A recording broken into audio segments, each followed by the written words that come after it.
Ship crewman, what was the creepiest experience you had out on the ocean? I worked as a deckhand on fishing boats out of San Diego for a while. Every now and then, we'd come across abandoned smaller boats, usually pongas, floating with unusually large motors attached. Whenever we saw one, the captain would immediately swing the boat hard to port or starboard, getting us away from them as quickly as possible. I knew they were likely drug-running boats that had just dropped off their load, but if we got close enough, I'd always take a look through the binoculars. One time, I spotted a ponga with two people on board. Both had been shot multiple times, and one was still moving, barely alive. I informed the captain, but all I got was a disapproving head shake, and we kept moving on without stopping. It was a dense fog, so thick I couldn't even see the front of the yacht, and it was only a 50-footer.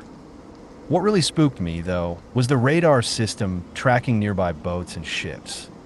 Our radar, not being high-end commercial or fishing spec, wasn't always reliable. Sometimes boats would vanish from the screen, pop up right next to us out of nowhere, or appear in sight, but not show up at all on the radar. With all the marine debris scattered throughout the ocean, it made me wonder if some boats had gone down when they dropped off the radar, and that thought really unsettled me. The doldrums. After spending a year or two at sea, you're used to the constant push and pull of the wind and waves. Then one day it just stops. Not a breath of wind, and the ocean is as smooth as glass. It feels like time itself has frozen.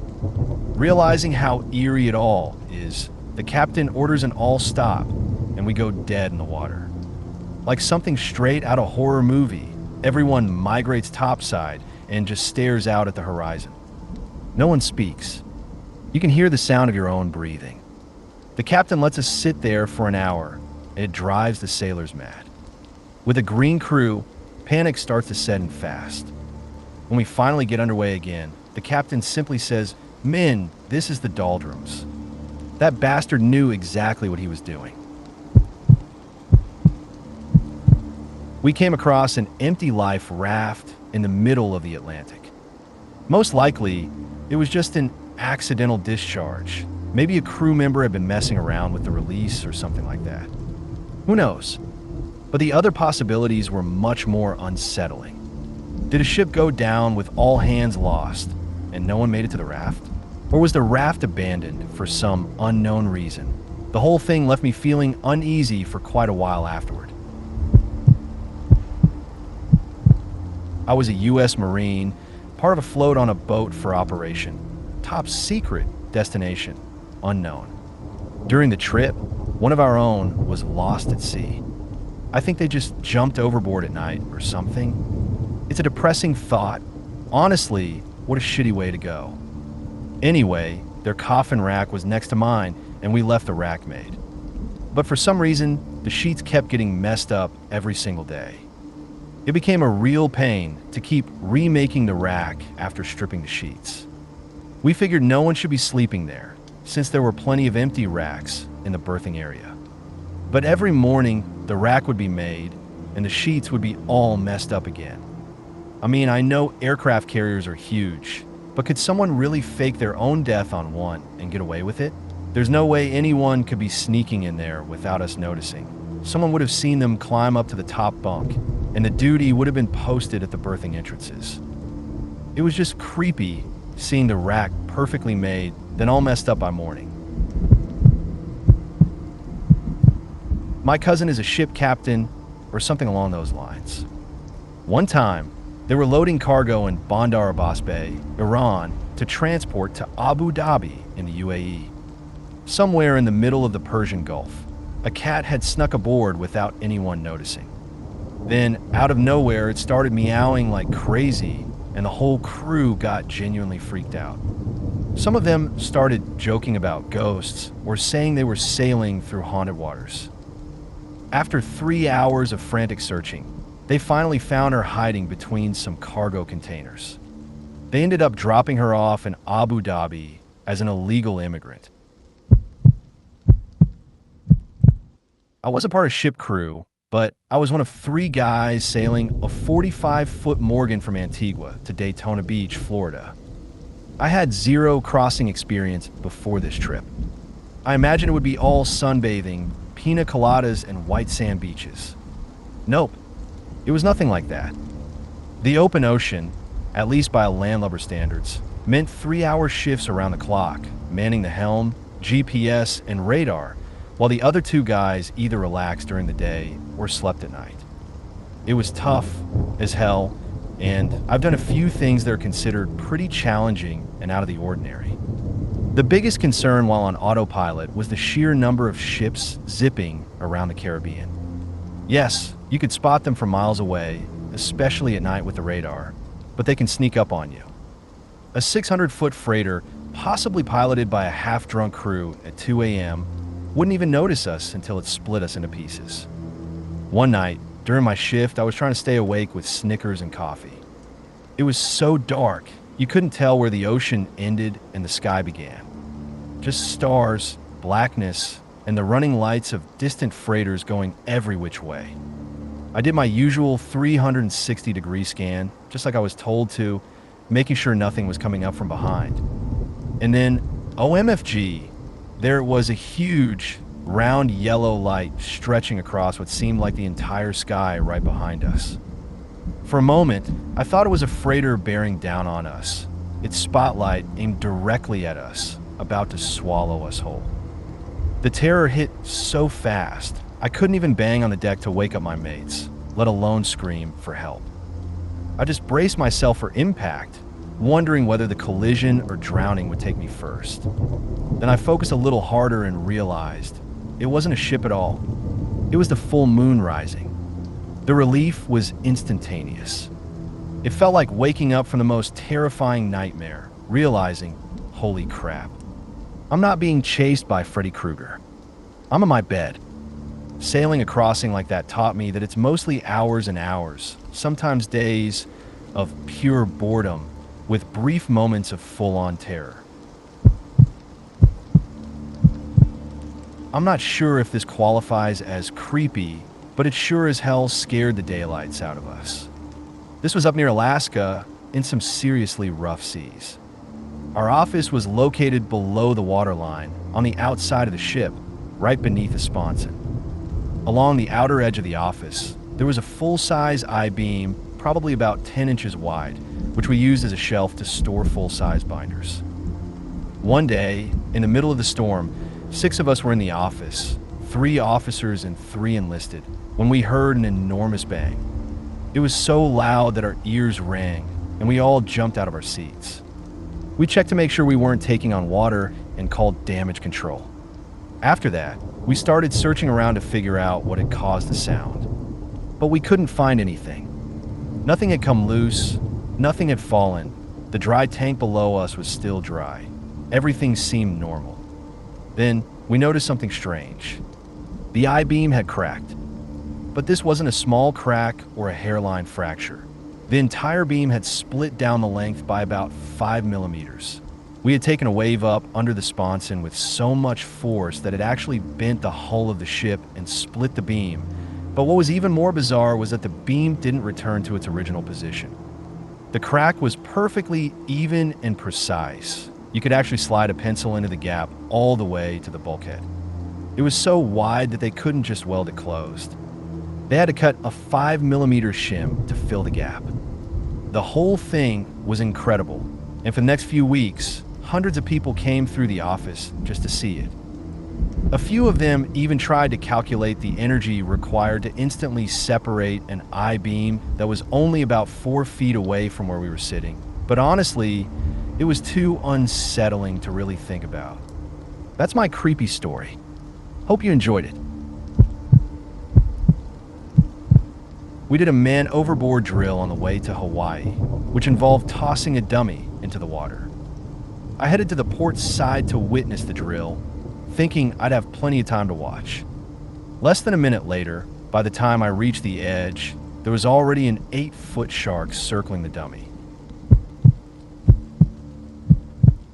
This wasn't my experience, but my chief engineer often recalls a story about an AB who died while cleaning a cargo tank due to the fumes. He said he had just shared lunch with him a few minutes before the emergency alarm went off. Everyone rushed out on deck to see what was going on, only to arrive just in time to see the lifeless body being dragged out of the manhole. The whole thing was the eeriest feeling he'd ever had. They were well offshore, so their only option was to store his body in one of the walk-in coolers. They wrapped him in a bed sheet and just laid him down on the floor like he was another rack of ribeyes they had thawing out. It made something as simple as getting milk for your cereal in the morning feel incredibly difficult. My dad once told me a story about a year he spent fishing off the coast of Alaska. One night, he and another boat were racing to get the last slip in the harbor. Whoever lost would have to moor for the night. A storm hit that evening, and the fish in the bottom of the boat that had moored in the harbor all slid to one side, capsizing the vessel. The next morning, my dad woke up to discover that the entire crew of the other boat had drowned in their sleep. A friend of mine, a captain, asked me to help deliver a sailboat from Foot, Lauderdale to Houston. I was fairly inexperienced, having only sailed for fun on short trips a few times, but he offered me $100 a day, and since I was between jobs, I thought, why not? It was just the three of us, me, my captain, who was highly experienced, and the new owner of the boat. Once we reached Anna Maria Island on the west coast of Florida, we prepped for the longest stretch of the trip, the first time we'd be leaving the coast, heading through the Gulf of Mexico. Our routine was simple. We'd do 4-hour shifts, then sleep or do whatever for 8 hours until the next shift came up. The eerie part for me was my shift, alone, in pitch black darkness in the middle of the ocean with no moon. You also had to dodge a lot of small oil rigs, some still active, some not, some marked with lights, some not. There were odd sounds, things you couldn't quite explain. Maybe it was just my mind playing tricks, but that one overnight shift really had me on edge. Toward the end of my shift, we hit some terrible rain and rough seas, so the captain took over. I went to bed, only to be woken up a bit later to the sound of chaos. I rushed back on deck, and both the captain and the new owner were shouting. We had to turn back. We'd lost our GPS. Apparently, the wind had knocked it off the top of the mast and into the ocean. So there we were, rough seas, pitch black darkness, and no GPS. Luckily, my captain was old school and knew how to navigate with just a chart. We managed to make our way back to Anna Maria Island, where we bought a new GPS. The whole situation felt surreal, and I was genuinely worried a few times. After that, the rest of the trip was uneventful. The following nights had bright moons, calm seas, and things felt a lot less eerie. I was on a research vessel south of the Solomon Islands after a cyclone had ripped through the area. Around 3 a.m., it was time to lower the instrument, a CTD with a Niskin bottle rosette for those interested, and turn on the searchlights over the quarterdeck. The ocean surface was littered with coconut palms, pieces of wood, outdoor furniture, just a vast field of debris. The islands had been completely swept clean, and the ship was surrounded by floating remnants of the storm. I was so mesmerized by it all, just staring out at the chaos, when I spotted a small pink shape in the water. It looked like it had arms, legs, and a head. My heart nearly stopped. Was it a child? I focused in closer and realized, to my immense relief, that it was just a child's doll. But for those few seconds, my mind raced, and it was truly horrific. I worked as a deckhand on a private 53-foot yacht, helping deliver it from the east coast of the U.S. to the Virgin Islands with a pit stop in Bermuda. On the way to Bermuda, I woke up from my shift and went up to join the guy on watch.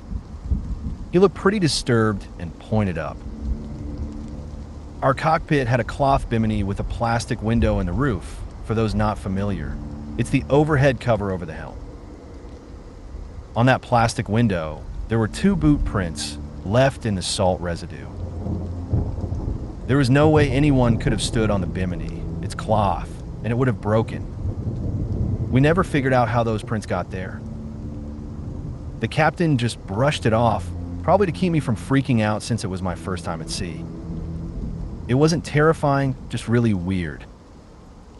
Maybe it was a prank, but no one was laughing, and who would risk losing their boots overboard for something like that? I sail on tall ships with temporary crews of young people, usually between the ages of 16 and 18. We discourage ghost or creepy stories because there's always that one kid who takes it too far, and with rig climbing, unpredictable weather, and the general dangers of being at sea, we really don't need any added risks. So, while there's no outright creepy stuff, the sea can still be plenty eerie. There's something unsettling about being in thick fog and hearing sounds that seem really close but usually aren't. The buoys with sound signals can be downright spooky. And the way your eyes try to gauge distances when the sea is flat and featureless can be alarming. I've had moments when I thought something was a mile away, only to realize it's suddenly right at the bow. Then there was the time we were in the middle of the Atlantic and the main anchor started letting out just after I came off evening watch. I rushed out of the mess and onto the foredeck to hit the brakes, managing to stop it just in time, about 2 or 3 seconds before the anchor and chain would have been too heavy to haul back in. We've been pounding through an 8-meter swell for days, so I figured the brakes or the slip had just rattled loose with all the motion. But the bosun insisted he'd double secured the slip with rope, and there was no way it could have come loose on its own.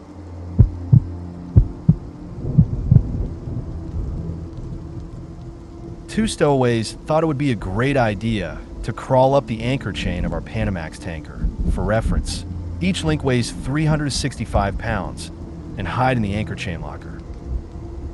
After receiving orders from port authorities, we relocated and redropped the anchor. Dropping anchor is pretty much what it sounds like. You let gravity do the work with a bit of braking. The next thing we know, red mush started coming out of the hawse hole. It turned out those guys had been stuck in a space where 365-pound steel links were being tossed around. In the end, we had to send a few Filipinos down into the anchor locker with a power washer to clean up the aftermath. Halfway through an 8-month deployment, we found ourselves in the middle of a dense fog on calm seas.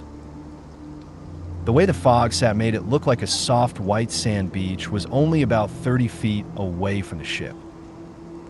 I felt an overwhelming urge to jump off the ship and swim toward that little beach. I had to fight the impulse and force myself to go below deck. Deep down, I knew there was no beach, but my eyes and mind were convincing me that's exactly what I was seeing, and the peaceful image of sitting on that sand was incredibly tempting.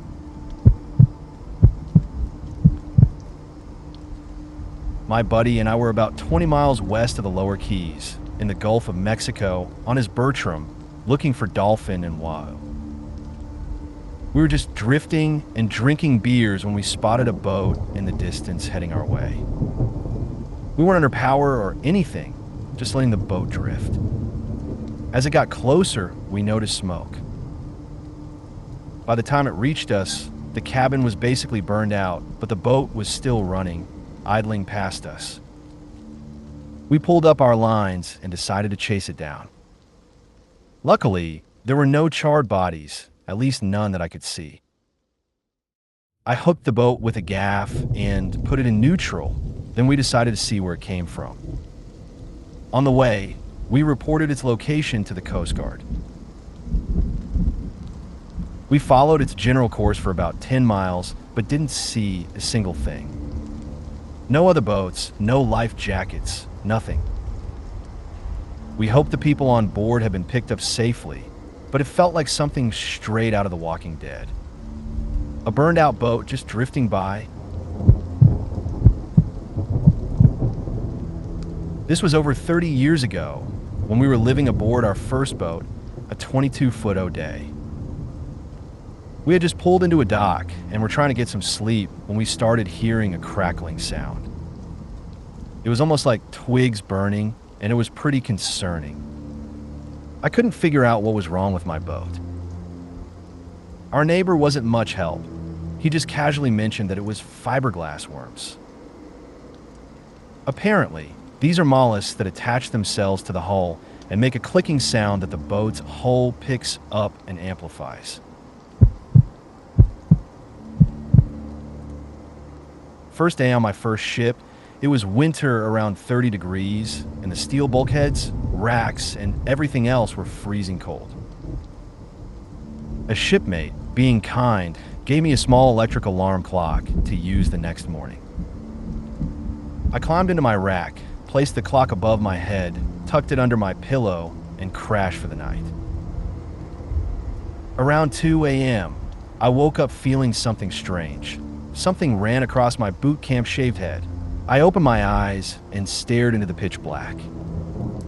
Then, another thing ran across my head. I turned on the light above my rack, and about 24 roaches scattered in every direction. They'd been nesting on my alarm clock and using my head for warmth. Yep, it was a new guy prank. And yeah, I ended up pulling that prank on someone else later. No, I haven't forgotten it, even after nearly 30 years. Sometimes I can still feel them. Same ship out at sea. I was taking a shortcut through the civilians' berthing area and stumbled upon about 15 of them gathered around a TV. What were they watching? Animal porn. Some were laughing, but others, well, they were way too focused on it. I won't forget those guys. Another ship out at sea. Emergencies don't care who you are. Sometimes you just have to get your hands dirty. A line ruptured, flooding several spaces with pitch black oil about neck high. We were sure there were bodies in there, too. My buddy and I had to climb into the oil and wade through 2 rooms to get the pumps in place and check things out. Of course, with the power off, all we had were flashlights. We did find one of the bodies. The other guy, he was napping somewhere else, probably saved himself by avoiding the mess. There's a lot more, but those 3 are the ones that stand out the most. While we were underway on our submarine, we had a Naval Chief Petty Officer pass away from heart attack. Since we were conducting special operations off the USSR coastline, we couldn't surface or leave our station for 60 days. So, every time we needed food from the freezer, there he was, his body resting on a shelf, his eyes wide open, frozen. They had wrapped him in cling film, so his face was clearly visible. Every time I had to open that freezer, there was no escaping his gaze. Now, next time you open your freezer at night, just imagine seeing someone's face staring back at you.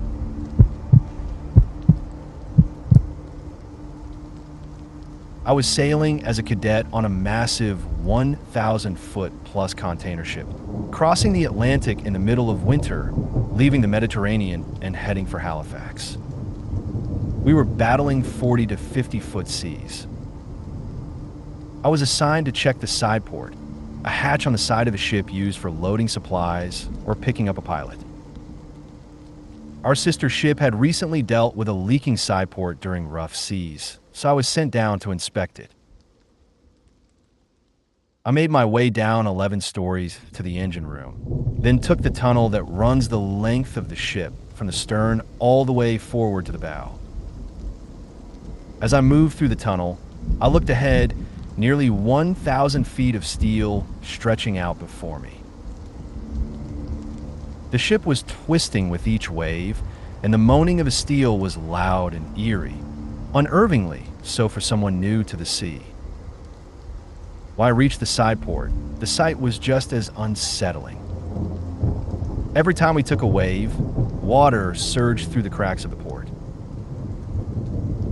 Thankfully, the bilge pump was keeping up with the influx, but I knew my job over the next few days would be to ensure that pump stayed on top of it. The constant motion and noise, coupled with the threat of the side port leaking, made for a tense and unsettling experience out there in the stormy Atlantic. This isn't something I saw, but something I heard. Well, that's not entirely true. Another crew member did claim to have seen another boat around sunset, but I never saw it myself. Anyway, I was alone on the bridge of the private yacht I worked on.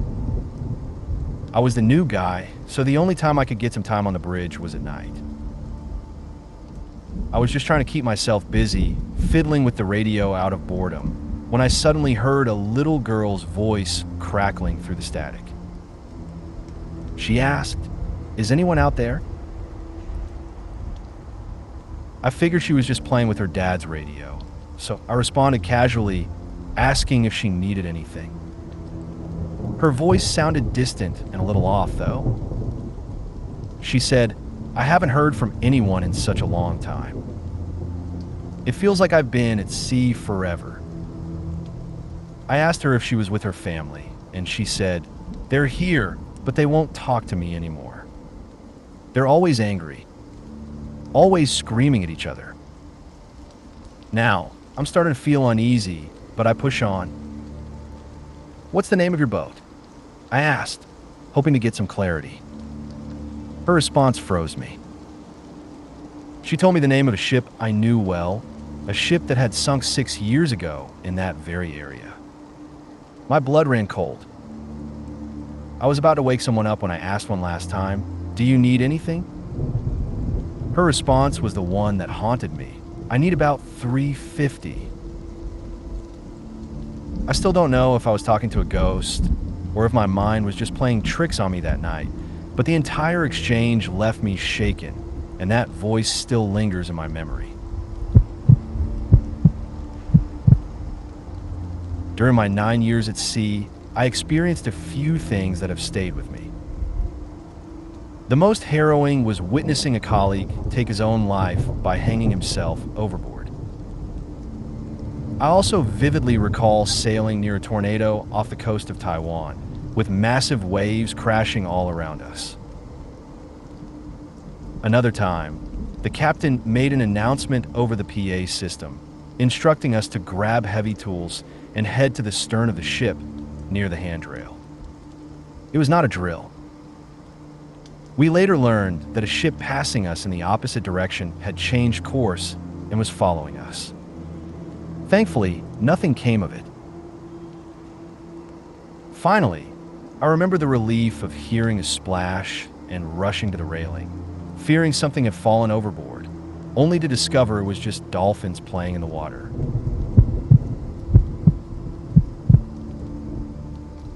This is a throwaway account because I really don't want anyone in real life to find out about this, even though I've never shared this story with anyone before. A couple of friends and I decided to rent a boat on Lake Okeechobee in Florida. We picked a 30-foot pontoon boat with a cover, but no cabin under the deck. It was winter in South Florida, so it was cool but not cold, and we figured it would be easier to sleep on the boat rather than set up a camp. We planned to spend 3 days and 2 nights on the lake, fishing, drinking, and playing games. On the second night, I woke up suddenly. I was still pretty drunk from earlier, but something felt off. My senses were on high alert. I was sleeping toward the back of the boat while my friends were up front. The water was eerily still, with no waves at all, and the atmosphere was unnaturally quiet. We were about 250 feet from the shore, with land on our left side. I started scanning the treeline, but there was nothing. Then, I checked the water on the port side, still nothing. I looked behind the boat, nothing. Finally, I checked the starboard side. That's when I saw it. A skull, floating in the water. Just the eye sockets and part of the nasal cavity staring right at me, about 50 feet away. The instant I saw it, a wave of dread hit me, like nothing I'd ever felt before. Then came a strange calmness, followed by an overwhelming urge to jump into the water. It was like I was being called, as if I would find peace if I just jumped in. Before I could do anything, I heard one of my friends shift in their sleep. A beer bottle started rolling near the front of the boat, and that sound snapped me out of my trance. The dread returned, and I immediately shouted for them to wake up while I moved to start the engines. One friend didn't respond at all, and the other drunkenly told me to stop messing around. I yelled again, more urgently this time, but got nothing in return. I was about to pull the starter and yell again when I heard something. A faint splashing sound that was slowly getting closer. My heart raced, and I completely abandoned trying to wake my friends. I had to get out of there. I yanked on the engine starter over and over, but it wouldn't start. The splashing sound kept getting closer, and I couldn't look in the direction of the noise. Finally, the engine roared to life, and I gunned it out of there, not stopping until I was probably 30 miles away, trying to conserve fuel. I spent the rest of the night scanning the water, watching for anything. I didn't stop until the sun came up, and my friends finally woke up. They had no idea how far we had drifted, and I had to come up with some lame excuse about navigation issues. I couldn't tell them the truth. They'd never believe me. While I got home, I did some research and found that the lake has a dark history. Native American tribes used it as a burial ground, and many bodies from hurricanes over the years are thought to be in the lake. Fishermen have found human bones in the area, too. This was over 6 years ago, and I've never gone near any large body of water since. Not lakes, oceans, rivers, not even a pool. I don't blame you if you think I'm making it up. Maybe it was just my drunk mind playing tricks on me. But the feeling of wanting to jump into the water like I was being drawn in, and that overwhelming terror is something I can't explain. Even now, thinking about that feeling chills me to the bone. I was on a fishing trip off the coast of Oregon, about a year after the massive tsunami in Japan. The captain spotted something unusual in the distance, so we headed over to take a look. When we got closer, we realized it was a small refrigerator with Japanese writing scrawled on it. It was a strange, eerie sight, knowing that it likely came from someone's apartment, carried across the ocean by that devastating wave. It felt unsettling to think about the stories it could tell.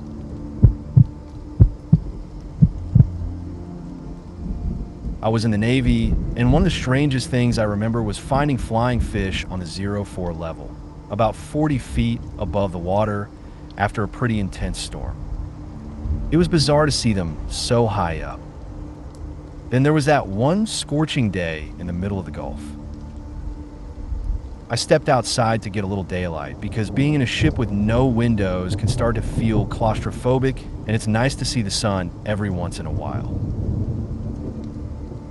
I was standing by the 2 CIWS guns when, out of nowhere, I heard 2 deafening explosions that hit me in the chest.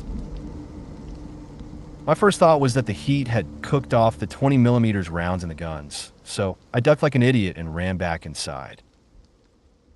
That's when I overheard someone complaining about a jet flying by at supersonic speeds. The crazy part? I didn't hear the jet at all, just the sonic boom. We were underway on the edge of Hurricane Irene, and you could actually see the entire ship twisting as you looked down the P-way.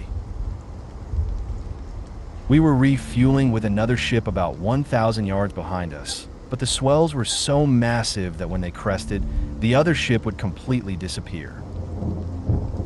The fueler was taking on water on its Fox Lee, making everything insanely tense and dangerous. I was on the fueling line, and every time the ships rocked together, we'd take on about 20 yards of line, but when we separated, we'd get yanked 30 feet down the deck. It was not a fun experience by any means.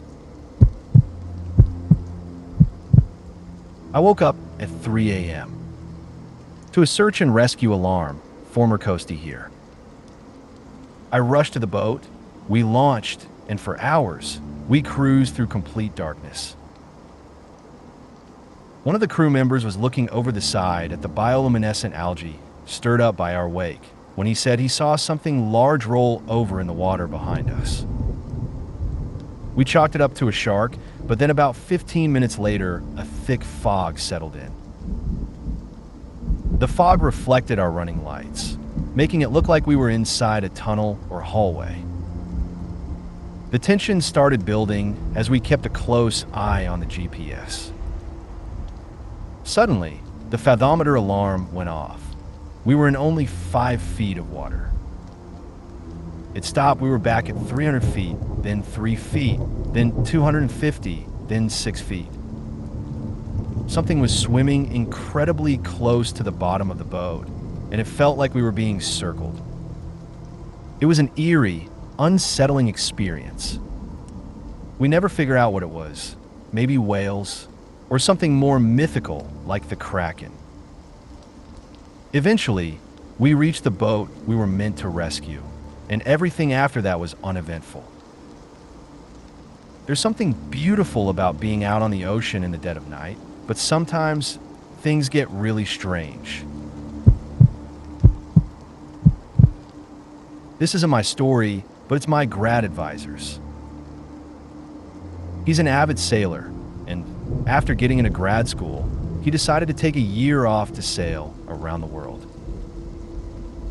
He was on one of the final legs of his journey, sailing from South Africa to Brazil. One night, while cooking dinner, he was also the cook, he accidentally turned off the auto navigation system, thinking it was the stove. Realizing his mistake, he quickly tried to turn it back on and fried the system in the process. For the next 3 weeks, he had to live with the constant anxiety of not knowing whether the captain or the only other crew member would snap and possibly kill him in his sleep for messing up so badly. In the end, he couldn't take the pressure anymore. Once they docked in Brazil, he bailed out and caught a flight home. A friend of mine works at a cruise ship casino. One night, while on break with a buddy, they spotted a distress flare in the distance. They quickly called the wheelhouse to inform the captain. But by the time the captain got around to checking, the flare had already faded and the ocean was pitch black again. They kept going, but what really hit them was the thought that a vessel in distress had used its last flare, and now no one was coming to help. It was just passing them by. I worked on a cruise ship that traveled between the UK and Spain. It was a big ship, 37,000 tons with 2,500 passengers, basically a cross-channel ferry, but a bit more massive. One time, we had to turn around in Bilbao, which gave us about 4 hours to clean up before the next leg. After we were done, they started paging for a passenger over the loudspeaker, someone with a name like Passenger Peckham or passenger pickles something a bit comical. But then things took a serious turn. The managers told us to start searching our stations for him. The entire ship got scoured. They kept paging his name, and we kept searching little cupboards, fridges, every nook and cranny, until the new passengers started boarding.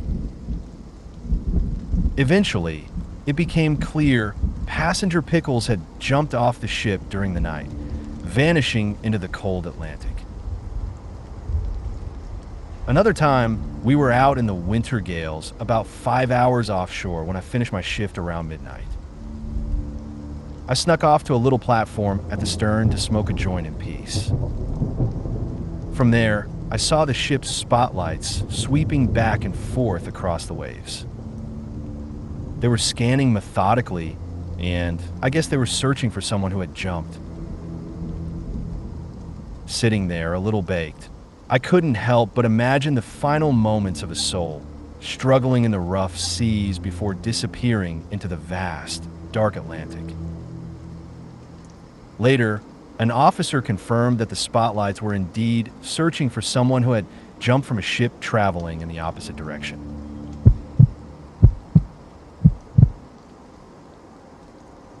I enrolled in maritime school for the sole purpose of becoming a pirate. Just kidding. But then came my first time at sea, and I was given the helm during my deck watch. It was a clear day, but the waters were pretty choppy. As a freshman and a total newbie to being on a boat, it felt like the waves were massive, especially on a 540-foot cargo ship that had been converted into a training vessel with extra holds added for sleeping quarters.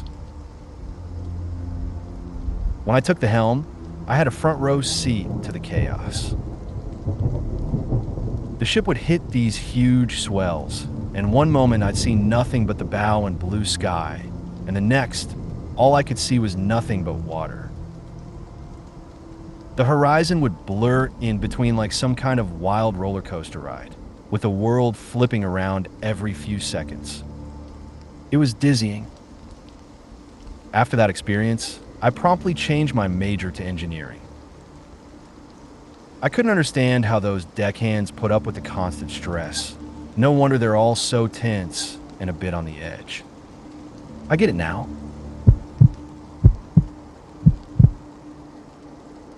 I'm not a crewman myself, but a friend of mine who's sailing around the world shared a story about one particularly eerie night. He was adrift on perfectly smooth seas with no wind or waves. He could have fired up the outboard motor, but fuel's expensive and he was in no rush, so he decided to just wait for the wind to come back. It was a moonless night, completely still and quiet. But then, out of nowhere, he hears this strange mechanical noise coming from the ocean. There were no lights in sight, so he couldn't figure out where it was coming from. His flashlight was useless in the pitch black. He started wondering if sound could travel that far over the smooth water, and whether the noise was right next to him or miles away. His mind began to wander. Maybe it's a submarine, he thought. Do submarines ever surface under other boats? The next day, I went into work.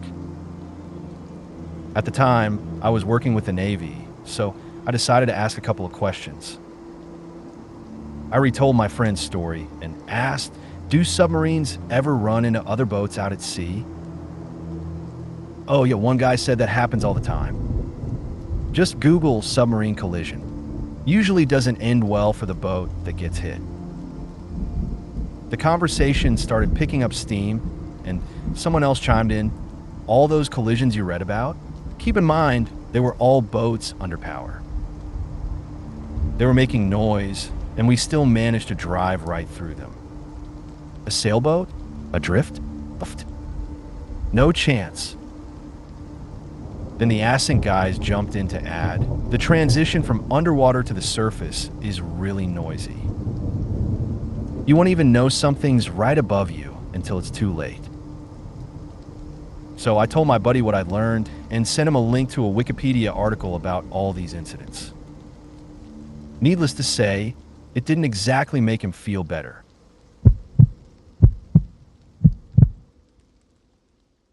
I'm not a crewman myself, but my uncle used to work on fishing boats, and I remember asking him once about the scariest moments he had at sea. His answer was something like, apart from being in the middle of nowhere with no chance of rescue, the worst was when we were navigating through thick fog at night.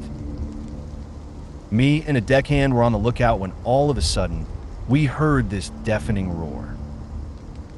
Before we could even react, a massive wall of gray was inches away from us.